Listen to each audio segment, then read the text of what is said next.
That's the worst call in the history of all sports.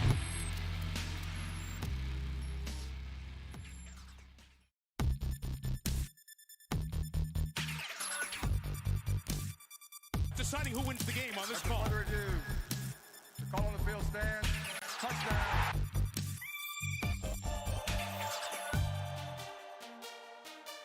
After review, it has been determined that the receiver did not maintain.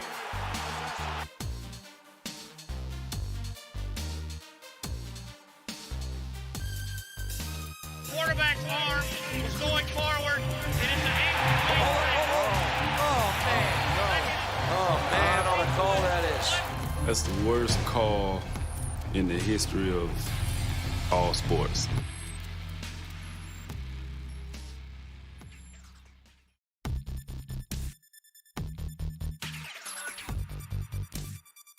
deciding who wins the game on this call. Under review.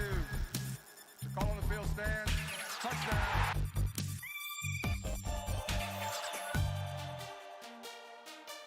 After review, it has been determined that the receiver did not maintain.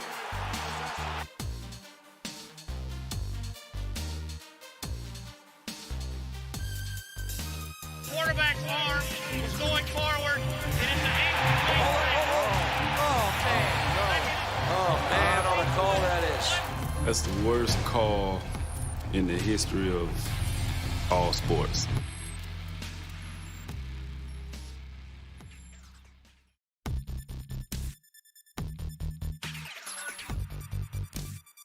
deciding who wins the game on this call. Under review. Call on the field stand. Touchdown.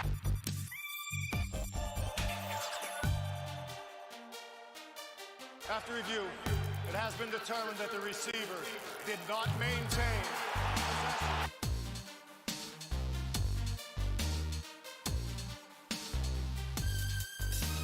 Quarterback's arm is going forward. It is an Oh, man, on a call that is. That's the worst call in the history of all sports.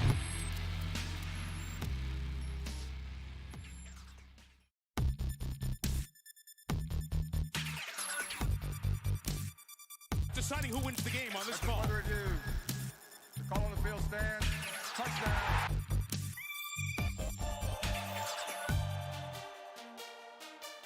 After review, it has been determined that the receiver did not maintain.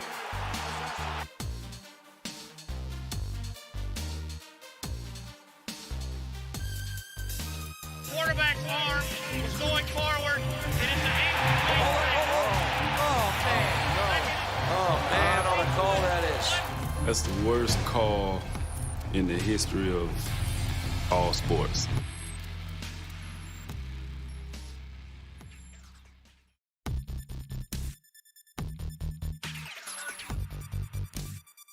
deciding who wins the game on this call. Under review.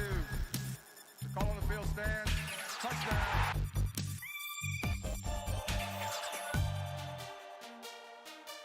After review, it has been determined that the receiver did not maintain.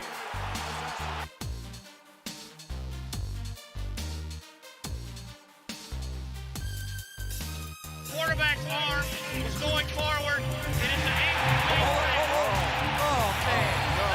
Oh, man, on a call that is. That's the worst call in the history of all sports.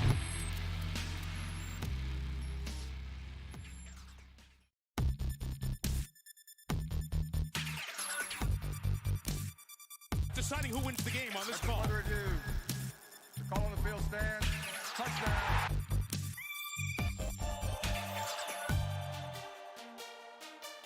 After review, it has been determined that the receiver did not maintain.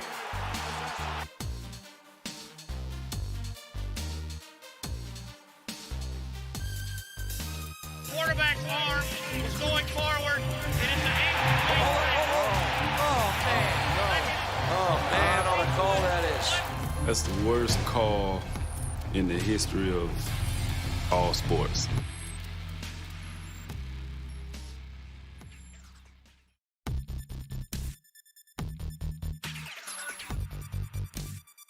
deciding who wins the game on this.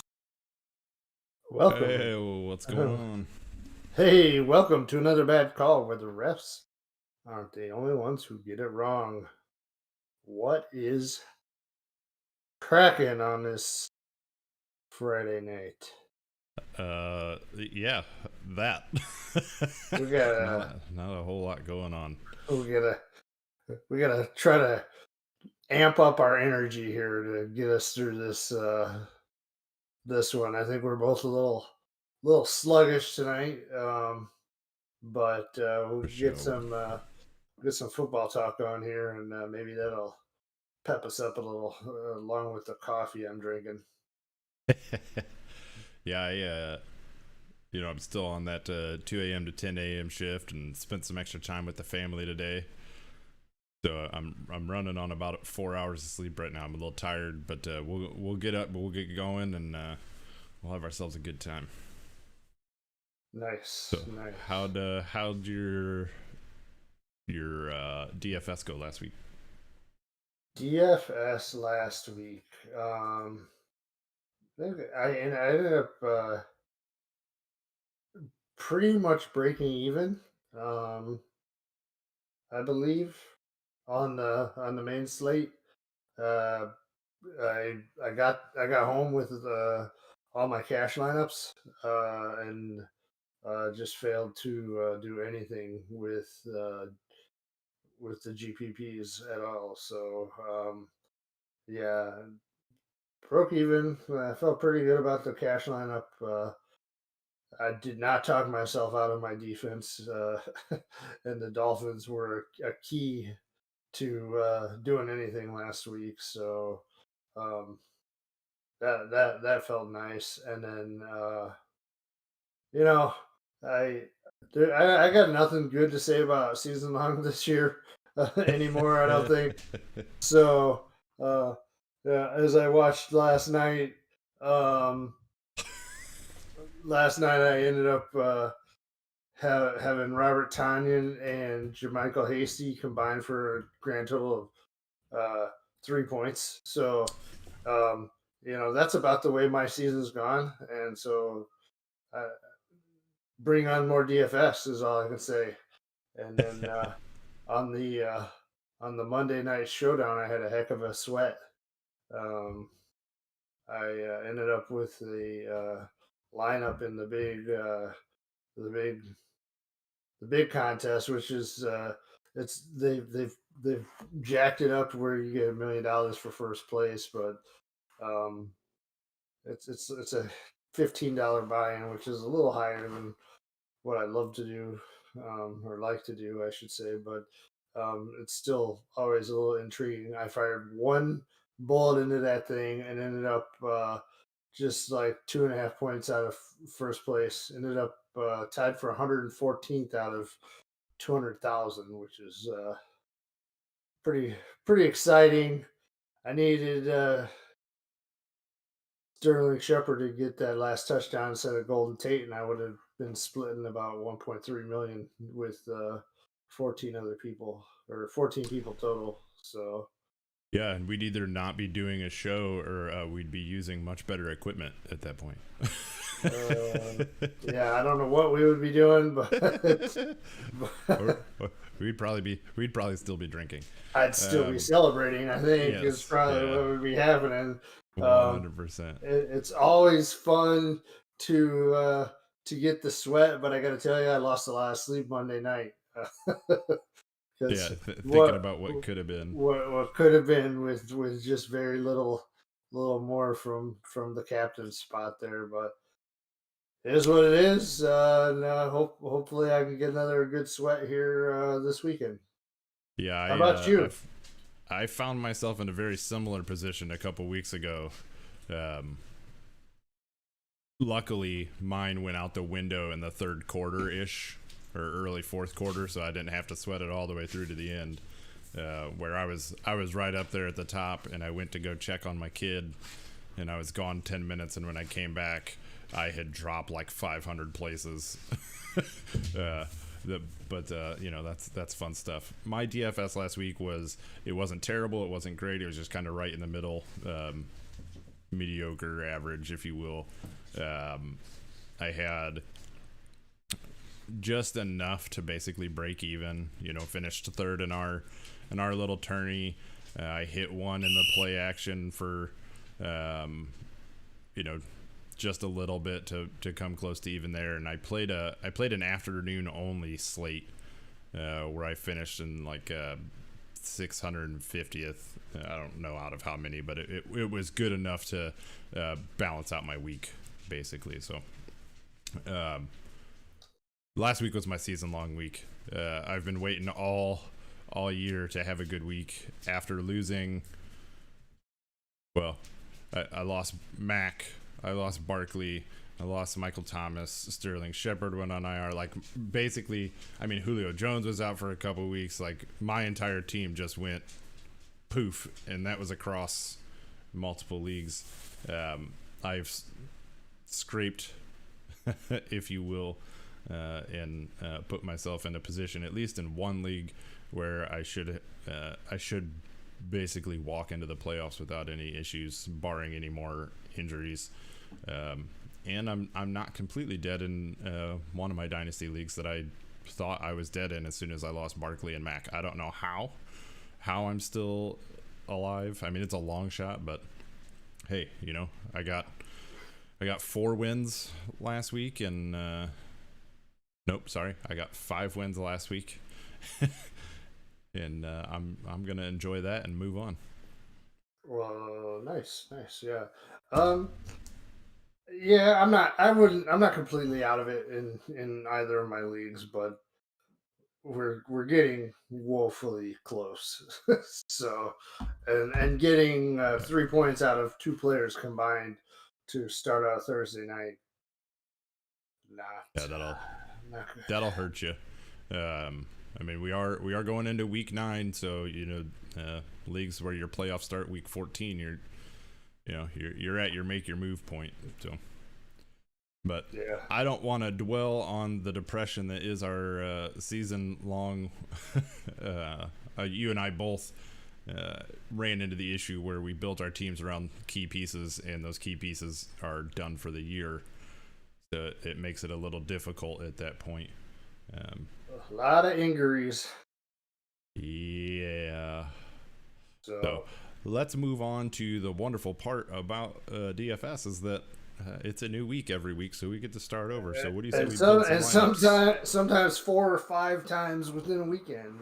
No, well, there's when you're like us, yeah, all kinds of different slates. So yeah, it's cool. interesting. I gotta say, I'm a little bit behind on my research. I've been listening to my other podcasts and stuff, and doing a little bit of reading, but I had a little bit busier work week here towards the end, and so not quite there. But I did start. I put together a little preliminary cash lineup here. I've actually was just reworking a couple of things here as we were getting ready to start. So Perfect. I can't say at this point that I have any like huge convictions over these things, but we'll just say, when I do my cash lineups, I try to always start with a building block of 3 running backs, because you get a higher floor from the running back position. So I'm not sure. It's been quite the year with all the injury news and COVID lists and all the other stuff. So a lot of what we've talked about has been tweaked leading up to the games on Sunday mornings. But Yep. I don't know. We'll give it a crack here. So he had it's gonna maybe sound like chasing points here because he had a huge week last week, but he's got another great matchup, and Dalvin Cook at 8,200 just seems like he's almost a must play, especially with Kamara off of the slate, Aaron Jones off of the slate. Derrick Henry's playing against the Bears, so I probably wouldn't want to put him in a cash lineup. So I start out with Dalvin Cook. Another guy that I really like at 4,900 is Justin Jackson. As we saw last week, I think, he started to separate himself a little bit from Josh Kelly. They started getting Tremaine Pope some touches in place of Josh Kelly. Uh, and it's a really good matchup against the Vegas Raiders here this week from a running back standpoint. Jackson is involved in the passing game as well, and that Chargers team just keeps putting up a lot of points. Then they end up not, and they give it all up and end up losing. But they're putting up 30 points a week, it seems like. So I do like him. And then the other guy, even though he's got a little competition in his backfield now, I'm still digging on CEH, Clyde Edwards-Helaire. They're home favorite against Carolina. Carolina could be getting McCaffrey back this week, so maybe there'll be a little bit of a more of a fight from that team to push Kansas City a little bit more. Edwards-Helaire is involved in the passing game as well, and I think that the presence of Bell is only going to be a good thing for him. I don't think Bell's going to even take 50% of the snaps, but it does give CEH some rest, and then kind of can learn from the veteran a little bit. So 6,100, I think he's still a bit underpriced for what his involvement is in that offense. Yeah, I'm with you most of the way on this. We're relatively close. I'll tell you the one lineup I built earlier has both CEH and Dalvin Cook, because even in GPP, I think they're great plays. I like where you're at so far. So let's go ahead and keep rolling through this real quick. A couple likes and shares. Thank you, everybody. And Prince of the Burb says Dalvin Cook is a go. He's a go. Right. So you got one in there. How you doing today, Prince? Sweet. Well, all right, let's keep going. What you got next? So there's a few different options at quarterback this week that I would consider. Obviously, Russell Wilson's always a go. He's pretty high price though, and as well as Patrick Mahomes. I don't want. Yeah. Anyway. What, were you afraid his mom or his fiance were going to get upset like they were listening to the show? Exactly. Yeah. I was about to make a bad little joke there, but why not? They're all bad. So it just hence the name of the podcast. So anyway, joke. All right. I'm going with Deshaun Watson here. 7,100. He's not under low end price, but they're playing Jacksonville. Jacksonville's defense just is not good. Their pass defense is 32nd DVOA, and they're 28th yards allowed per pass. So it's a good matchup for Jackson. They're at home. They're coming off the bye. So I just think it's a really good spot for him. I don't think that that he's in danger too much. That defense doesn't scare me. And the thing is that the Houston defense isn't all that great either. So they're maybe going to give up points. We'll see. They got we don't know who. Well, we might know who Jacksonville's running out there this week, but at quarterback, but it can't be much a whole lot different than Jake Luton. Yeah, never heard of the guy. Or Luton. He's supposed to be a big old gunslinger. Well, we'll see. We'll see what happens. I will admit that he is going to go into one of my play action GPPs this week. Okay. Hey, you gotta I have like- a dart throw in there. I like to light money on fire sometimes too, so don't worry about it. Listen, as a guy that has recommended Mitchell Trubisky more than once, It's paid off more than once. I don't know. Only one time really well, but yeah. All right, moving on. anyway, let's not get into that. Prince says he's stealing some ideas. Yeah, that's why we're here. I'm not sure how many of these ideas I would steal, but you're welcome to them, buddy. All right, let's keep going. You got your running backs and your QB. So I went ahead and because I do like Watson and that offense this week, based on where the money was working out, Brandon Cooks at 5,500 fit in there with him. It's a little bit of I've started to try to. I don't want a big stack in cash, but some good correlation in the cash game I think does help boost that score up a little bit. So and Cooks has been really coming on, I think, with that within that offense. So um, yeah, I feel pretty good about that. Another guy that I really felt like was a must play for me this week was Julio. Um, the Wrigley's still banged up. Now that Julio's coming on healthy, he's just been really starting to show why he was one of the top 3 wide receivers coming into this year. And Denver's not been that great. I also believe that their top tight end or top cornerbacks out this week for Denver, I believe. So I really like the matchup. They're at home. They actually had a kind of little bit of a mini bye there since it was Thursday last week that they played, and so yeah, at 7,200, I still think he's gives pretty good value. Now, uh, I got the Vikings defense in here at 2,400. Who knows? This could change because um, actually I have some money left on the table.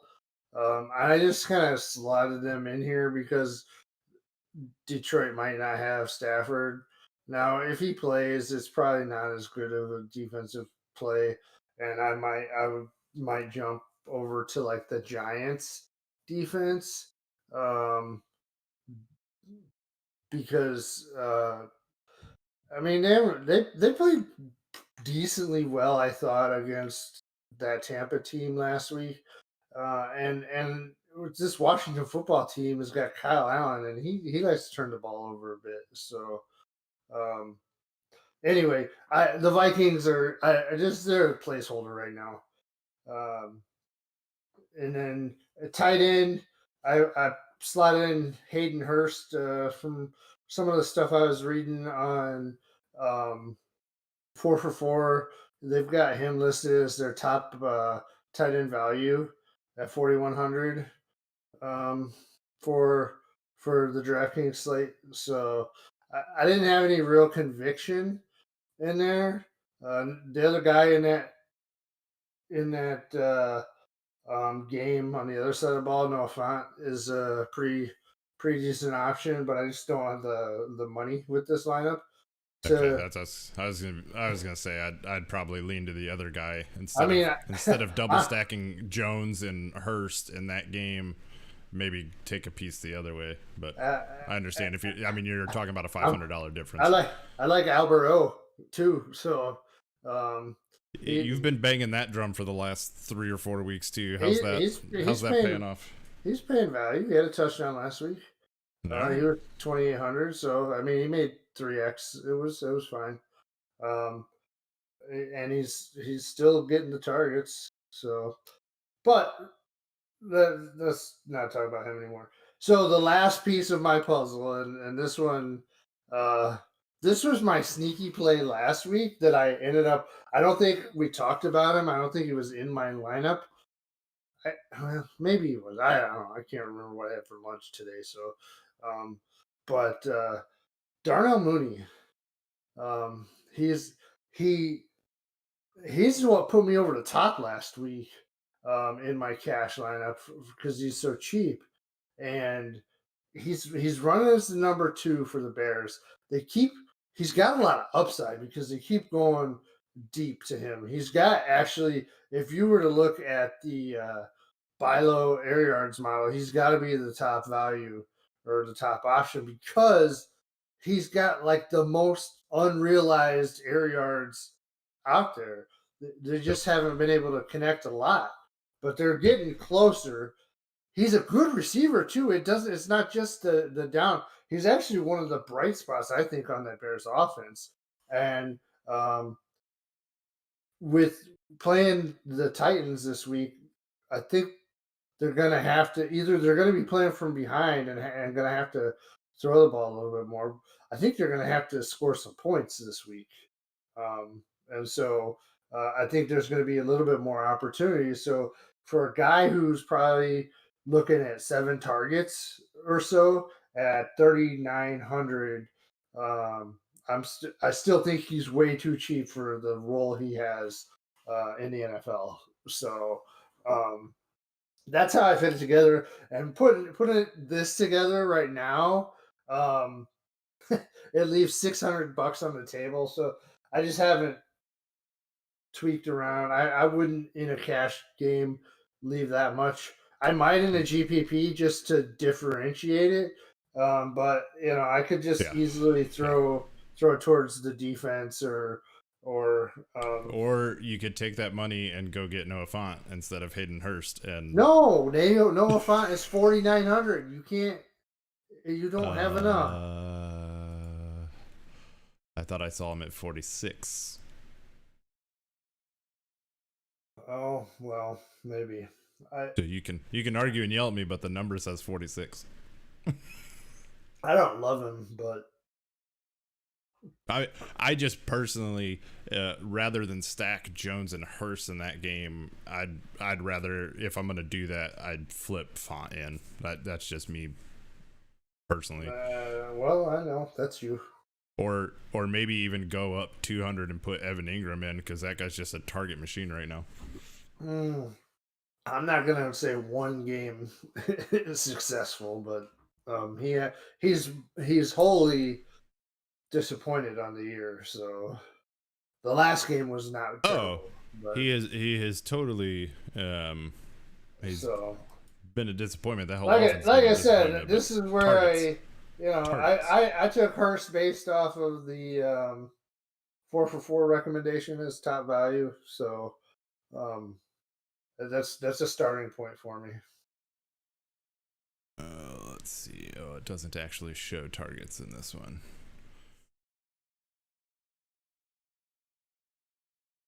Yeah, I was hoping it would show targets, but it doesn't. All right. Yeah, we've got some similarities here for sure. I can tell you right off the get-go, CEH, Dalvin Cook I mentioned. I also have the Vikings defense slotted in. I like the Watson Cooks play. It's not something I had given a lot of attention to, but I like that play quite a bit. So, all right, let's flip over and let's look at the note to self: scratch Watson Cooks. You're 100%. 100%. If I say I like it, you should probably move on. All right, let's go ahead and clear this, and we'll switch this over to GPP. All right, see if I can get to you. All right, so I, like you, I have not spent much time on the lineup building. I was spending a lot of time this week on NFL Fast R and looking at teams pass percentage versus run percentage on each down and looking to see where teams are at. It's pretty interesting stuff. I'm hoping to kind of start sharing some of that within the upcoming weeks if I have a little bit more time and get the stream ready to kind of back up some of the stuff. But let's go through this really quick. So I've got Josh Allen in here. I struggled with this one the upside's there. The upside's there for him to put 30+ points, especially in this matchup. The problem is he's been really down the last couple weeks. So we'll see how this goes. I actually was thinking while you were talking that I might play some Seahawks defense this week. Just they added Carlos Dunlap. I don't know what's going on with Jamal Adams. I need to check that out. But Josh Allen likes to get rid of the ball, so we'll see there. Hey, thanks for that like, buddy. Nat Finn also, the like and the share, man, really appreciate it. We'll see about some Warzone later. See if you're going to get down on it. All right, as I mentioned, we'll move on to running back. I don't know that you can call it chasing points. I mean, when Cook's healthy and he's running, he's scoring points. So I don't really consider that. Well, I mean, he's going to have inflated ownership based on a 50 spot last week, and oh yeah. So that's why I call it chasing points, because you know, while he's a good play, you can't argue that he's not a really good play. It's just that when it comes to having some differentiation for your lineups, I know, shut up. I know you fall asleep there. So, you know, whatever. I'm just trying to explain why you might not want, to put all your eggs in that basket. Fair enough. Mansplaining is not the right word, but I'm doing that to you. That's what I'm doing. So, and maybe should I just make this where you build a lineup and then we just kill the stream, or should we keep going? Go ahead. It's kind of boring just to listen to one person talk the whole time, unless it's me. Yeah. All right, Jim Rome. Moving on. So, I already mentioned CH. He's just in a good spot, and really at the price for the volume. I mean, that's where I'm at. The volume he's getting. Although last week, I don't know what was up with last week. I mean, both CH and Bell in what should have been good spots where they're just running out the game, they didn't do anything. Well, that's why Patrick Mahomes was the Millie Maker winner, because he had 5 touchdown passes and he spread it out, and it was finally a Travis Kelce week, which I was pretty sad that I didn't get any part of. So, all right. So the Jacksonville Houston game, I've got Keelan Cole in here. This is a dart throw, because as we mentioned, the QB situation is up in the air. But from what I've heard, this Jake Luton guy's got a big arm. Keelan Cole so far has been a favorite target. I don't know. This may be a chart game. You know, who knows? CH has been hit and miss. I totally agree, Prince. One of the most overrated guys I've seen this year. So I've got Stephon Diggs in here, and I had DK Metcalf in there, but I'm actually going to switch this over and go to Tyler Lockett. I was going to say, it seems like a back and forth type thing, and and you got to figure Metcalf is going to draw number one coverage. Like, yeah, I mean, you just got to figure he is such a beast. You have to pretty much double this guy. And we've seen when teams try to do that, Russ goes, okay, I've got another guy I can throw to you. I mean, what we're 2 weeks out from Tyler Lockett dropping a 50 bomb. So that actually will help my lineup out quite a bit, because it just saved me $1,000. I'm not saying don't play DK Metcalf. I'm just saying for this particular build, dropping over. And what this may actually do is allow me to switch out Allen for Russ, or we'll see. We'll play around. But we've talked over and over and over again, if you're gonna have a shot at winning these, chances are you need to have quarterback, receiver on one team, and then at least a receiver coming back. You could put them both in there if you figure if you out can make it work. And Yep. Yep. So, the the $2,500 dart throw that I had in here for this one, I've got Arnold. He's been getting quietly a decent amount of volume. Oh, sorry, he's 2,900. Decent amount of volume for a tight end, especially at this price. So this game actually intrigues me because Miami's defense quietly has been pretty good. Nobody's really talking about it, but then again, Arizona's been pretty darn good. So this is a tough one. I'll be honest. Last week's game kind of took me by surprise. I don't know if that's the overall general opinion or if I just need to start paying more attention, which I probably need to. I did not expect the Rams to get smacked around the way they did last week. I mean, you don't expect to get 2 touchdowns out of your defensive unit ever, but I think there's a lot of sharp minds on the Miami D last week, like me. Well, and oh Jesus, so I understand the defensive side of it. Like I get that.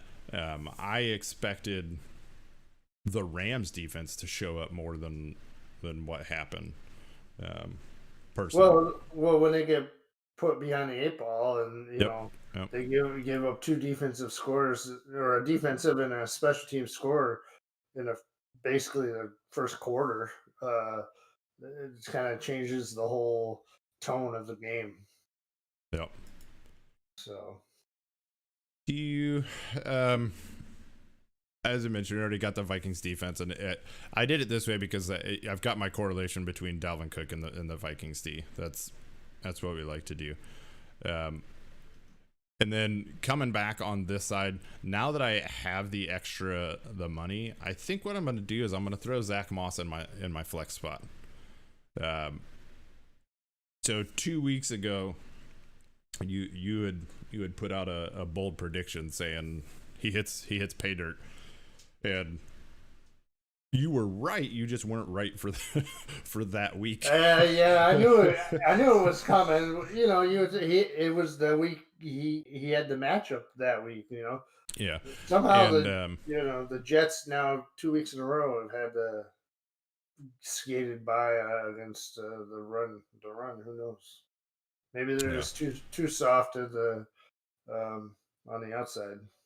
So the other play that I have considered there is DJ Dallas, again coming back in that game because Hyde's out, Carson's out, and they showed when that happens they're not afraid to use Dallas in decent enough volume at a decent enough price that he could fit in there.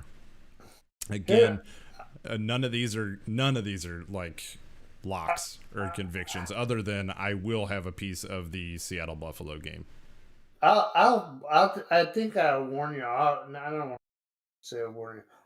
I would temper expectations for DJ Dallas. I think that Travis Homer is healthy this week, and they like him, I think, more, and they've shown in the past that they like him more, and he's much more pass game friendly. So I would think that Homer might be a little bit better. I'm looking that up right now. Dart throw. I'm looking up to see if he's actually healthy or not. Oh, well, they said he's going to play this week, and they've already ruled out Carson and Hyde. So, yeah, Carson and Hyde have already been out. Homer is still limited with a knee injury and will operate as the number 2. So we'll see. It'll be interesting. Like I said, none of these are conviction plays.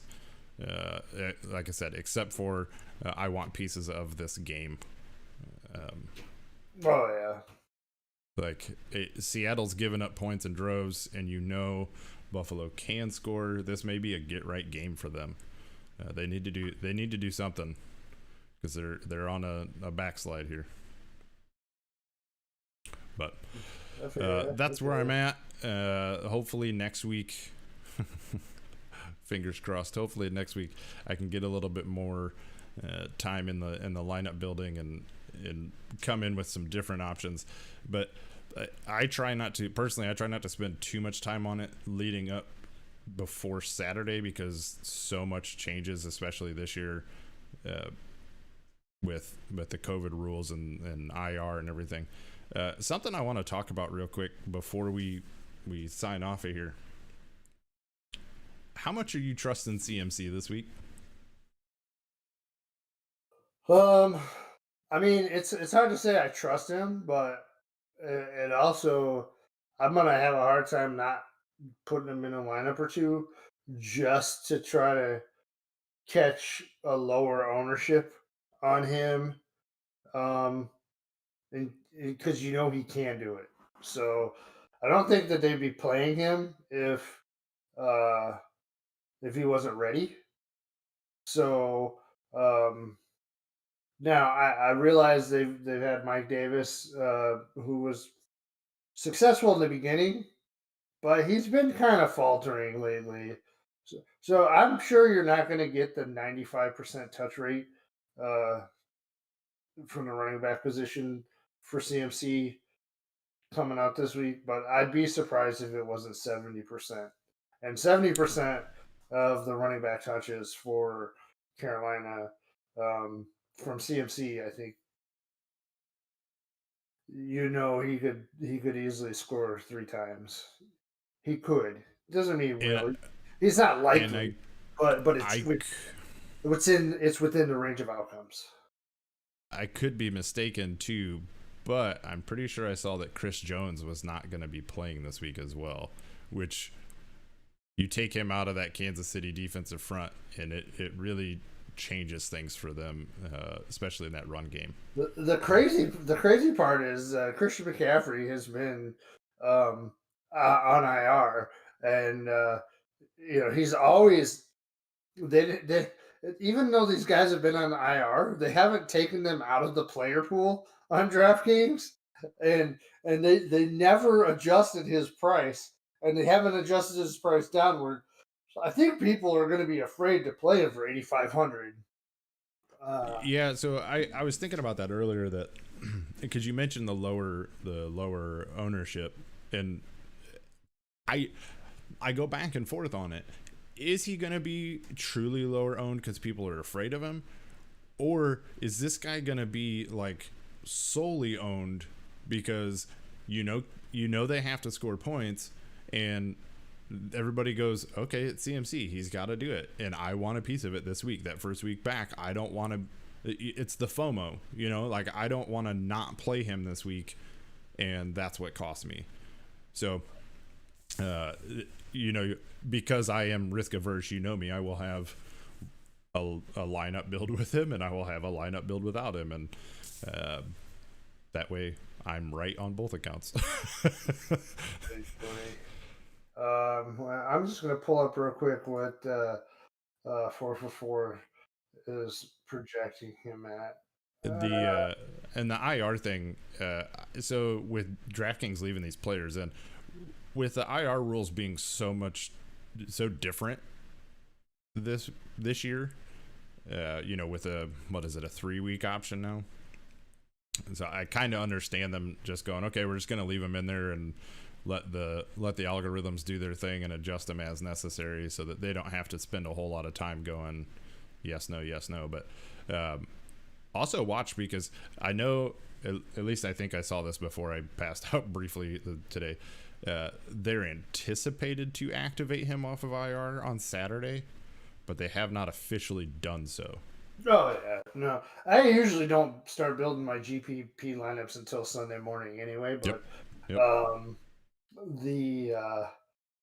don't know. Right now, 4for4's got him projected between 10 and 15% ownership, which I would jump all over if I can get him there. 8,500. We know, like, from last year when he was going off every week, he was over 10K. So 8,500 would be a discount if we could get something like he was doing last year, he's.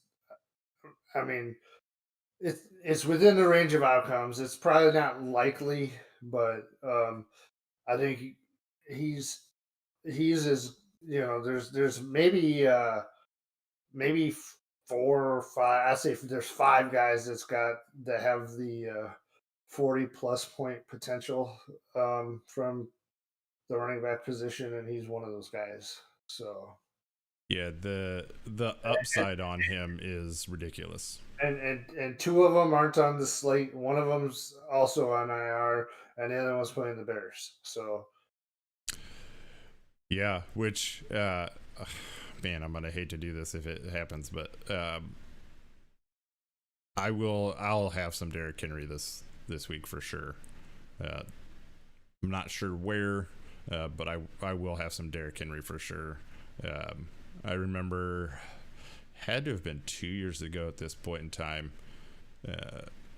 Tennessee was playing Jacksonville, and that's when Jacksonville had that defense that was just nasty and shutting everybody down. And you're like, yeah, this is not a spot to play Derrick Henry. And he that was the game where King Henry was like, hey, I'm good.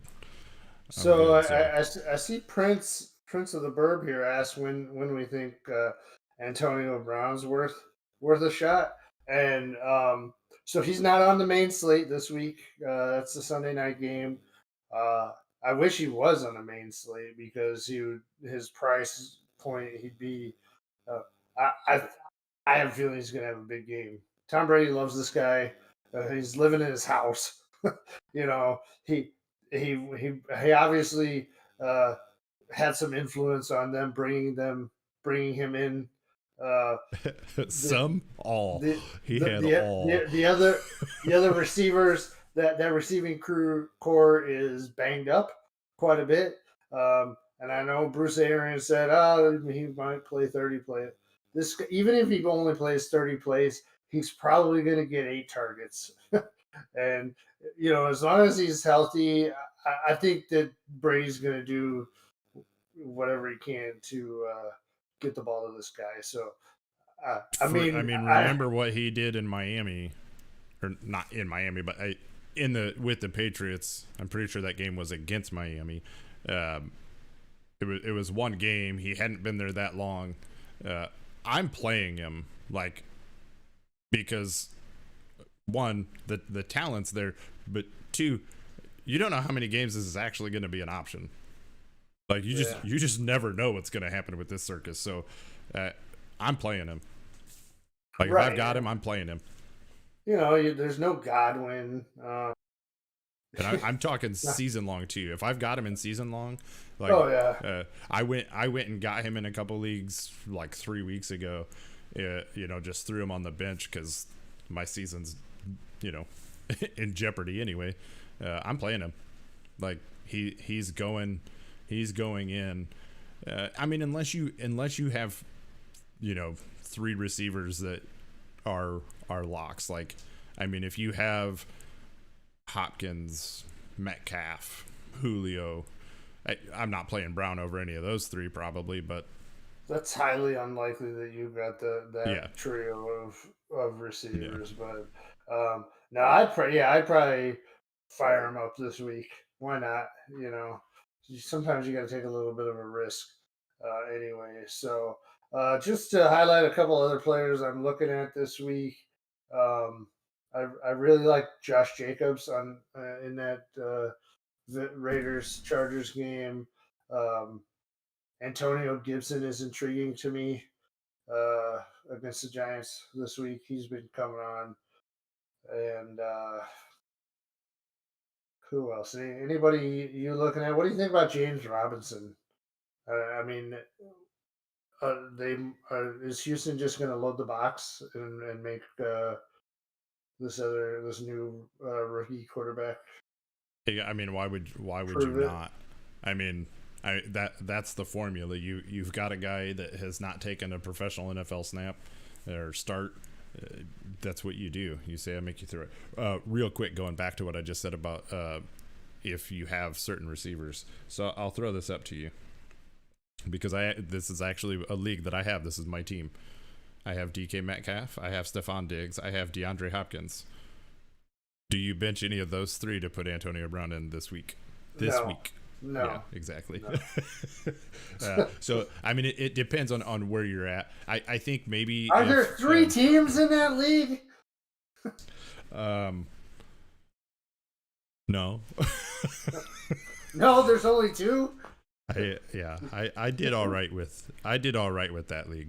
I also I've got Aaron Jones, I've got Mostert, I've got Taylor, Brandon Ayuk. Yeah, I did okay in that one. Jeez. But I'm 4-4. Like just because of injuries, you know. Mm-hmm. Anyway, yeah, I still think the thing is even, and that's the nice thing about DFS in a PPR league.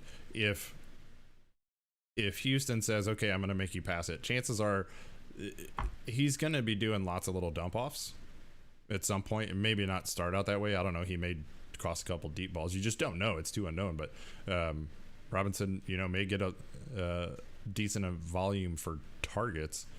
And if, he returns 5 receptions for 50 yards and, and adds in another, 60 yards on the ground, you're getting something back. Sure. So another guy I'm wondering about, I want to click this guy every week when he's healthy. The problem is we don't know if he's going to make it through a game, and that's Deontay Johnson. They get that Dallas matchup, which has just been so fruitful for opposing wide receivers.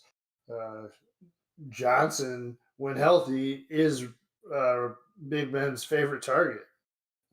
But he has had, every time I click him to play him in cash, he burns me because he gets hurt in the first quarter.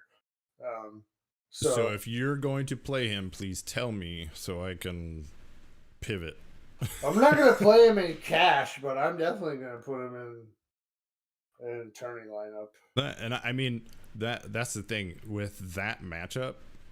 You can pretty much pick a Steelers player or 2, maybe 3, and just go. Yeah, that's the thing. I don't want to overload that game because Dallas just hasn't been able to put up a fight since Prescott went down, and so that I don't think that Pittsburgh is the kind of team that's gonna stay on the throttle. I think they're just happy to run the ball some and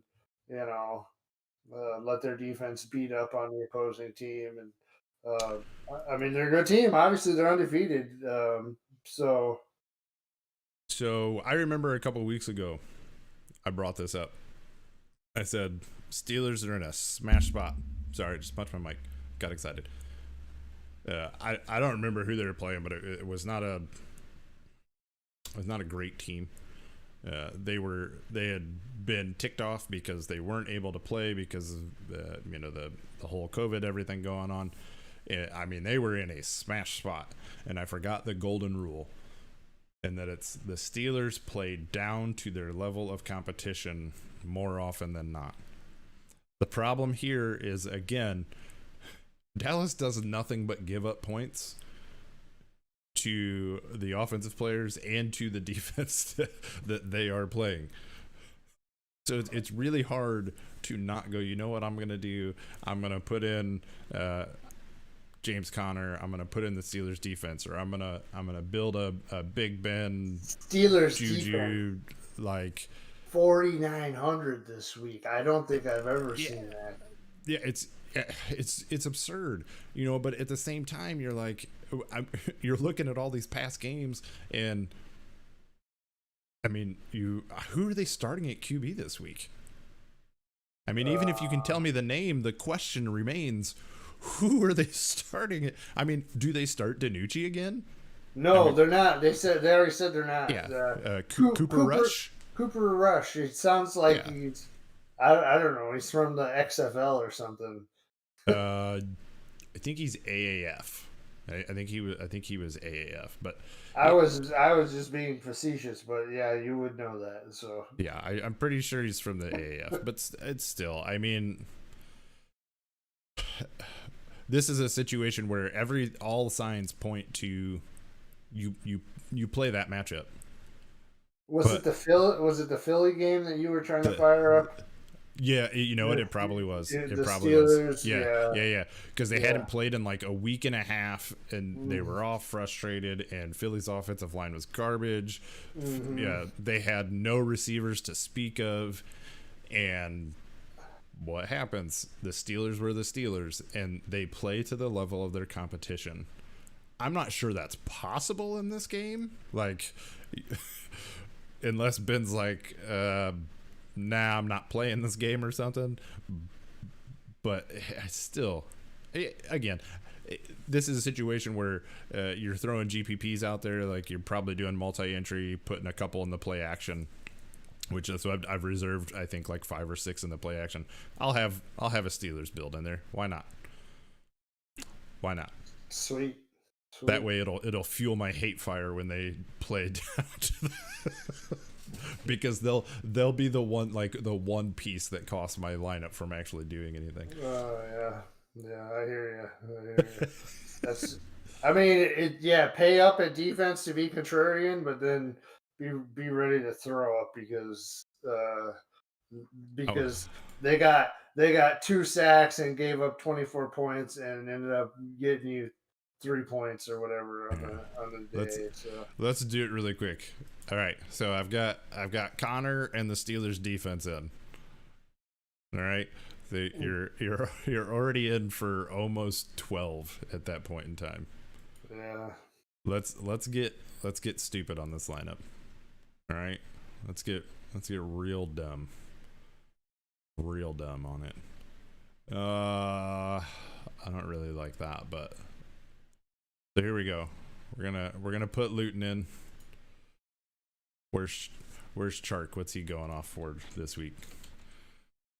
Where are you at? 52. Oh, this is fun. All right. This is all right. Vomit inducing.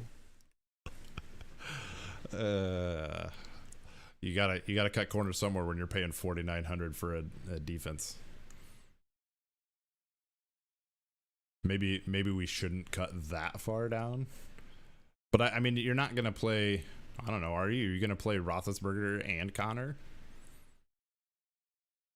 No, probably not. I mean, the Connor and the Steelers, it correlates well. Like, that's a good, running back defense is a good correlation. But I don't know if you're gonna be this silly. So you're gonna put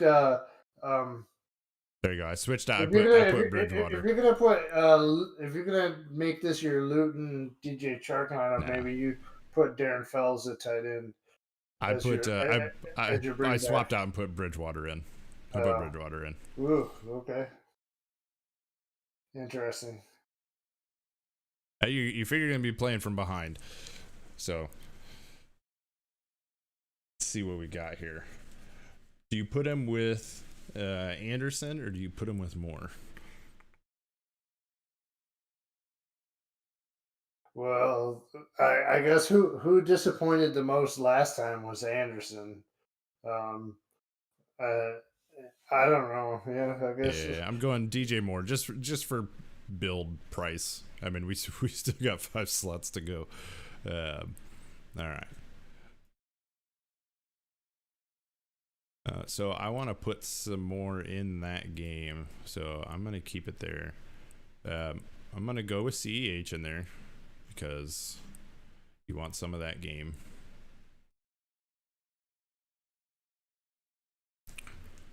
All right.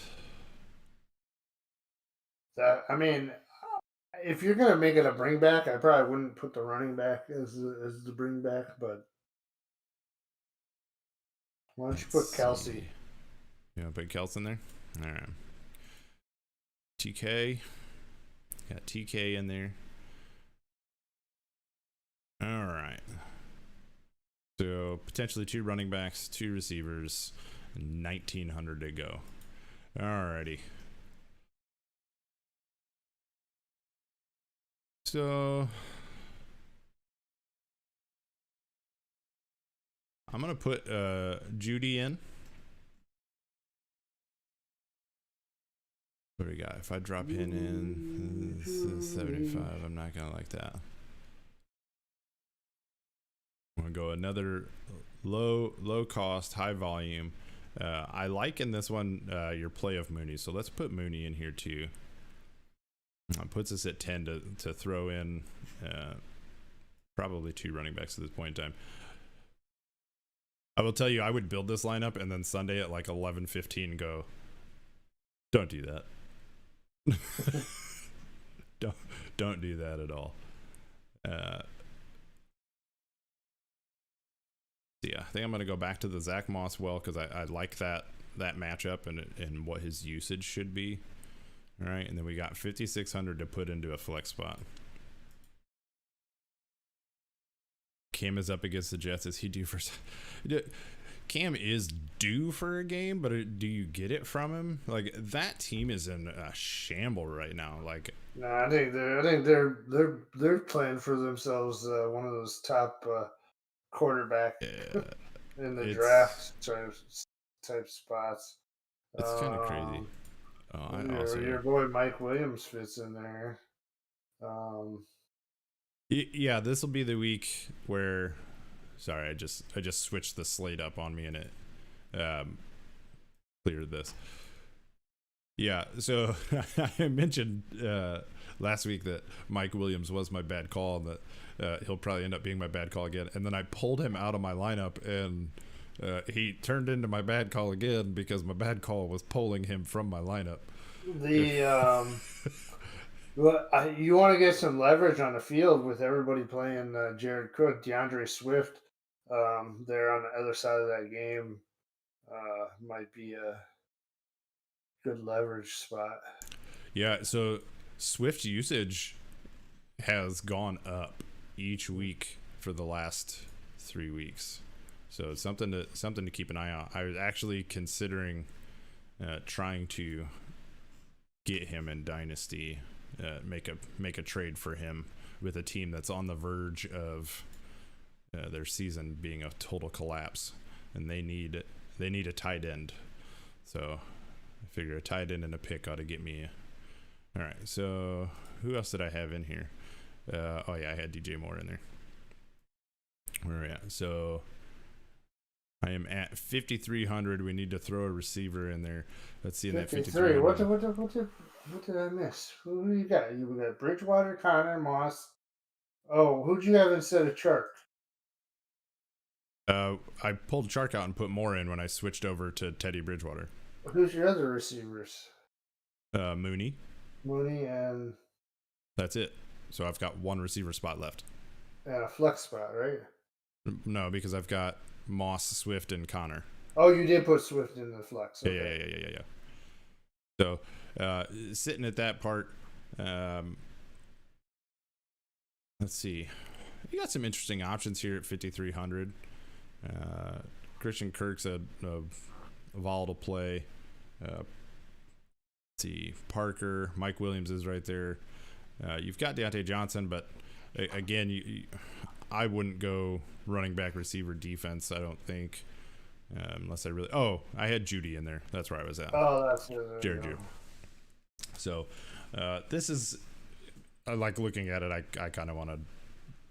You want to plug your nose and put CeeDee Lamb in there? Somebody hold my hair. Oh wait. Yeah, but this is the type of thing that I do probably 9 times between Saturday and Sunday, where I'm like, okay, if I want to do this type of build, what's it look like? It's fun and it's nauseating at the same time. But anyway, we've taken up enough time at this point, I think. I appreciate people sticking around. Prince, man, you're the best hanging out and chatting with us. I love it, dude, throwing stuff out there. Thank you so much for doing that. Hopefully we'll get you back next week and you're not ready to tear your ears and eyes out. Probably going to take a quick break. I'm going to fire up some Warzone. I don't know if you're going to stick around and play or not. Yeah, I'll probably jump on for a little bit. We'll be back next week, same time, maybe closer to the 8:45 if we can make life cooperate. But until then, everybody, thank you again so much, and we'll talk to you guys next week. Win some money. Win some Yes. money. Let's get it. Let's get it. Take care, time. everybody. Peace out.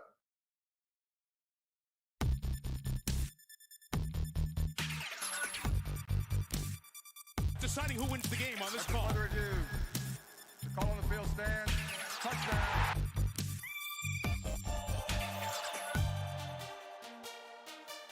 After review, it has been determined that the receiver did not maintain possession